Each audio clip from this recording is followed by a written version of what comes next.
Hi all, welcome to Shaz world. അപ്പോൾ നമ്മളിന്ന് വന്നിട്ടുള്ളത് നല്ലൊരു പാലക്കാടൻ സ്റ്റൈൽ റാവുത്തർ ചിക്കൻ ബിരിയാണിയുടെ റെസിപ്പി ആയിട്ടാണ്. എനിക്കിഷ്ടപ്പെട്ട ബിരിയാണികളിലൊന്നാണ് ഈ ഒരു റാവുത്തർ ബിരിയാണി. ഈ ഒരു റൈസ് കഴിക്കാൻ തന്നെ നല്ല ടേസ്റ്റാണ്, നല്ലൊരു ഫ്ലേവറുള്ള റൈസാണ് കേട്ടോ. അതുപോലെ തന്നെ ബിരിയാണികളിൽ വെച്ചിട്ട് നമുക്ക് ഉണ്ടാക്കാൻ ഏറ്റവും എളുപ്പമുള്ളൊരു ബിരിയാണി കൂടിയാണ് ഈ ഒരു റാവുത്തർ ബിരിയാണി. ഒരു പാനിലേക്ക് 1 ടേബിൾ സ്പൂൺ നെയ്യും 3 ടേബിൾ സ്പൂൺ ഓയിലും കൂടെ വെച്ചിട്ടുണ്ട്. ഇതിലേക്ക് ഒരു പട്ട, ഏലക്ക, കരയാമ്പൂ, ഒരു ബേ ലീഫ് എല്ലാം കൂടെ ഒന്ന് വഴറ്റി കൊടുക്കണം. ഇനി ഇതിലേക്ക് 2 സവാള കനം കുറച്ച് അരിഞ്ഞിട്ടുള്ളതാണ്, അതും കൂടെ ഇട്ട് കൊടുക്കാം. ഞാനിപ്പോൾ ഇത് ഫുഡ് പ്രോസസ്സറിൽ നല്ല തിന്നായിട്ട് ചോപ്പ് ചെയ്തെടുത്തിട്ടുള്ളതാണ് കേട്ടോ. നിങ്ങൾക്കത് കട്ട് ചെയ്തെടുത്താലും മതി. നല്ല പോലെ ഒന്ന് ഇളക്കി കൊടുക്കണം. ഇനി ഇതിലേക്ക് ഒരു 4-5 പച്ചമുളക് 2ആയി കട്ട് ചെയ്തും കൂടെ ഇട്ട് കൊടുക്കുകയാണ്. ഇനി ഈ സവാള നല്ല പോലെ ഒന്ന് വഴറ്റിയെടുക്കണം. നല്ലൊരു ഗോൾഡൻ ബ്രൗൺ കളറാവുന്നത് വരെ വഴറ്റി കൊടുക്കണം. അപ്പോഴാണ് ആ ഒരു റൈസിന് ആ ഒരു ഫ്ലേവറും കളറൊക്കെ കിട്ടുന്നത്. പക്ഷേ ഉള്ളി കരിയാതെ നോക്കണം കേട്ടോ.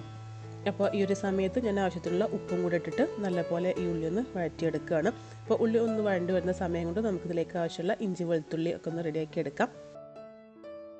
അപ്പോൾ ഞാനിവിടെ ഒരു 8 ചെറിയുള്ളി, ഒരു 5 വെളുത്തുള്ളി, ഒരു ചെറിയ കഷ്ണം ഇഞ്ചി എടുത്തിട്ടുണ്ട്. നമ്മൾ സാധാരണ ബിരിയാണിയിൽ ചെറിയുള്ളി ഇടാറില്ല. അപ്പോൾ ഈ ഒരു ബിരിയാണിയിൽ ചെറിയുള്ളി ആഡ് ചെയ്യുന്നത് തന്നെയാണ് ഇതിൻ്റെ ഒരു പ്രത്യേകത. ഇനി ഇത് എല്ലാം കൂടെ ഒന്ന് അരച്ചെടുക്കണം.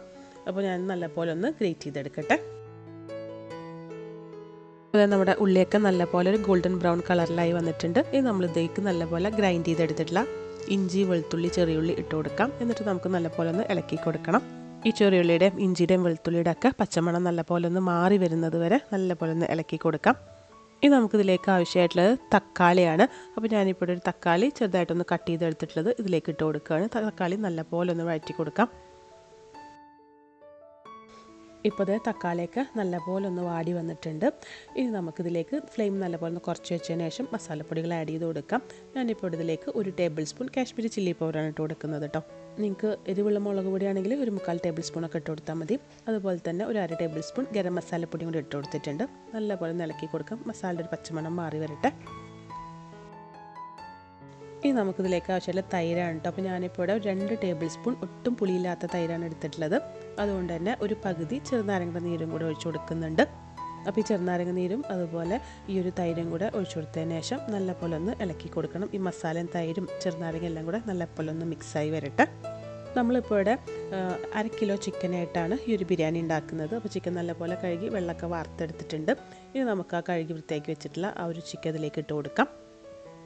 നല്ലപോലെ ഒന്ന് മിക്സ് ചെയ്തെടുക്കണം. ഈ ഒരു മസാലയൊക്കെ ഇടുന്ന ചിക്കൻ നല്ലപോലെ ഒന്ന് വെന്ത് വരണം കേട്ടോ. ചിക്കൻ്റെ കളറൊക്കെ ഒന്ന് മാറി ചിക്കൻ നല്ലപോലെ ഒന്ന് കുക്കായിട്ട് വരണം. അപ്പോൾ കുറച്ച് സമയം നമുക്ക് 2 മിനിറ്റ് ഒന്ന് ഇളക്കി കൊടുക്കാം.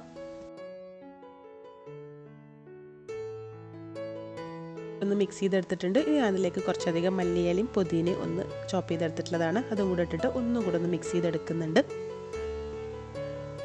ഇനി നമുക്ക് നല്ലപോലെ ഒന്ന് മിക്സ് ചെയ്തെടുത്തതിന് ശേഷം നമുക്ക് ഇനിയിപ്പം ഈ ചിക്കൻ ഒന്ന് അടച്ചു വെച്ച് കുക്ക് ചെയ്തെടുക്കണം. ചിക്കൻ എന്നൊക്കെ വെള്ളം ഇറങ്ങി ചിക്കൻ നല്ലപോലെ മസാലയൊക്കെ കോട്ടായി വരുന്നത് വരെ നമുക്കൊന്ന് അടച്ചു വെച്ചിട്ട് ഒരു 5-10 മിനിറ്റ് ഒന്ന് മീഡിയം ടു ലോ ഫ്ലെയിമിൽ വെച്ചാൽ മതി. കരിഞ്ഞു പോകേണ്ട മസാല ഒന്ന് അടച്ചു വെച്ചൊന്ന് കുക്ക് ചെയ്തെടുക്കാം. അപ്പോഴേക്കും ആ ചിക്കൻ്റെ വെള്ളമൊക്കെ നല്ലപോലെ ഒന്ന് ഇറങ്ങി വരട്ടെ. ഇപ്പോൾ ചിക്കനൊക്കെ വെള്ളം ഇറങ്ങി നല്ലപോലെ എണ്ണ തെളിഞ്ഞ് വന്നിട്ടുണ്ട്. ഒന്ന് മിക്സ് ചെയ്തെടുക്കാം. ഇനി നമുക്ക് ഇതിലേക്ക് അരി ഇട്ട് കൊടുക്കണം. നമ്മൾ ഈ ഒരു ബിരിയാണി വെക്കുമ്പോൾ ജീരകശാല റൈസിൽ തന്നെ ഉണ്ടാക്കണം കേട്ടോ. അപ്പോഴാണ് കറക്റ്റ് ഒരു പെർഫെക്റ്റ് ടേസ്റ്റ് നമുക്ക് കിട്ടുക. അപ്പോൾ ഞാനിവിടെ ഏകദേശം ഒരു 2.5 കപ്പ് ജീരകശാല അരി ഒന്ന് കഴുകി എടുത്തിട്ട് ഇപ്പോൾ ഒന്ന് വെള്ളം വരാനായിട്ട് വെച്ചിട്ടുണ്ട്. നമ്മൾ വെള്ളത്തിലിട്ട് വെക്കൊന്നും ചെയ്യരുത്. കുക്ക് ചെയ്യുന്ന സമയത്ത് തന്നെ ഒന്ന് കഴുകി എടുത്തിട്ട് ഒന്ന് വെള്ളം വാർത്തെടുത്തിട്ട് ഇതിലേക്ക് ഇട്ട് കൊടുക്കാം. അപ്പോൾ 2.5 കപ്പ് അരിയാണ് ഞാനിപ്പോൾ ഇതിലേക്ക് ഇട്ട് കൊടുത്തിട്ടുള്ളത്. അപ്പോൾ 2.5 കപ്പ് അരിയിലേക്ക് നമുക്ക് സാധാരണ ഇരട്ടി വെള്ളമാണ് ഞാൻ വെക്കാറ്. 5 കപ്പ് വെള്ളമാണ് ആവശ്യമായിട്ടുള്ളത്. പക്ഷേ നമുക്കിതിൽ നിന്ന് കുറച്ച് ചിക്കനൊക്കെ വെള്ളം ഇറങ്ങി വന്നതുകൊണ്ട് തന്നെ 5 കപ്പിന് പകരം ഒരു 4.5 കപ്പ് വെള്ളം ഞാനിപ്പോൾ ഒഴിച്ചു കൊടുക്കുന്നുള്ളൂ. ഇനി ഇത് നല്ല ചൂടുള്ള വെള്ളം തന്നെ ഒഴിച്ചു കൊടുക്കാൻ ശ്രദ്ധിക്കണം കേട്ടോ. അപ്പോഴാണ് ആ വേവൊക്കെ കറക്റ്റായിട്ട് കിട്ടുക. ഒന്ന് മിക്സ് ചെയ്ത് കൊടുത്തിട്ടുണ്ട്. പിന്നെ ഈ ഒരു സമയത്ത് നമുക്ക് ഇതിൻ്റെ ഉപ്പൊന്ന് നോക്കണം. ഉപ്പ് കുറവുണ്ടെങ്കിൽ ഇപ്പോൾ ഇട്ട് കൊടുക്കാം. ഇനിയിപ്പോൾ ഞാൻ അതിലേക്ക് 1 ടേബിൾ സ്പൂണും കൂടെ നെയ്യും കൂടെ ഇട്ട് കൊടുത്തിട്ടുണ്ട്. നല്ലൊരു ഫ്ലേവർ കിട്ടും കേട്ടോ. ലാസ്റ്റ് ടൈമിൽ നമ്മൾ ഈ നെയ്യ് ഇതിലേക്ക് ഇട്ട് കൊടുക്കുമ്പോൾ നല്ലപോലെ തിളച്ച് വരുന്നത് വരെ ഒന്ന് മീഡിയം ഫ്ലെയിമിൽ വെച്ച് കൊടുക്കുക. അത് കഴിഞ്ഞാൽ പിന്നെ ലോ ഫ്ലെയിമിലിട്ടിട്ട് കുക്ക് ചെയ്തെടുക്കണം. അപ്പോൾ അത് അരിയും ഒക്കെ നല്ലപോലെ കുക്കായി വന്നിട്ടുണ്ട്.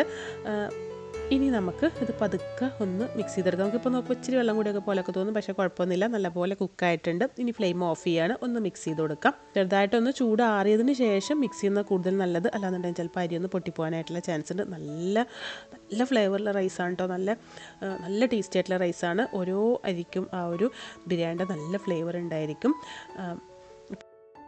പിന്നെ ഇപ്പോൾ നമ്മുടെ വീഡിയോ കണ്ടുകൊണ്ടിരിക്കുന്ന ആരെങ്കിലും നമ്മുടെ ചാനൽ ഇതുവരെ സബ്സ്ക്രൈബ് ചെയ്തിട്ടില്ല എന്നുണ്ടെങ്കിൽ നിങ്ങളിപ്പോൾ തന്നെ സബ്സ്ക്രൈബ് ചെയ്യും കേട്ടോ. അതുപോലെ തന്നെ നിങ്ങൾക്ക് നമ്മുടെ റെസിപ്പീസൊക്കെ ഇഷ്ടപ്പെടുകയാണെങ്കിൽ നിങ്ങളൊന്ന് ലൈക്ക് ചെയ്യുക, ഷെയർ ചെയ്യുക. നിങ്ങളുടെ അഭിപ്രായങ്ങളൊക്കെ നമ്മുടെ കമൻറ്റ് ബോക്സിലൊന്ന് എഴുതി അറിയിക്കുകയും കൂടി ചെയ്യാം കേട്ടോ. അപ്പോൾ ഈ ബിരിയാണിയുടെ കൂടെ ഒരു റൈത്തയും കൂടെ ഉണ്ടെങ്കിൽ നല്ല അടിപൊളി ടേസ്റ്റ് ആയിരിക്കും. റൈത്ത ഇല്ലെങ്കിലും നല്ല ടേസ്റ്റാണ്. അപ്പോൾ എന്തായാലും ഒന്ന് ട്രൈ ചെയ്ത് നോക്കാം. എന്നിട്ട് നിങ്ങൾക്ക് ഇഷ്ടപ്പെട്ടാലും നിങ്ങൾക്ക് ഇഷ്ടപ്പെട്ടില്ലെങ്കിലും നിങ്ങളുടെ അഭിപ്രായങ്ങൾ നമ്മുടെ കമൻറ്റ് ബോക്സിലും കൂടെ ഒന്ന് എഴുതി അറിയിക്കാം. അപ്പോൾ നമുക്കിനി ഇതുപോലെ അടുത്ത നല്ല റെസിപ്പിയൊക്കെ ആയിട്ട് വീണ്ടും കാണാം. അതുവരേക്കും ബൈ.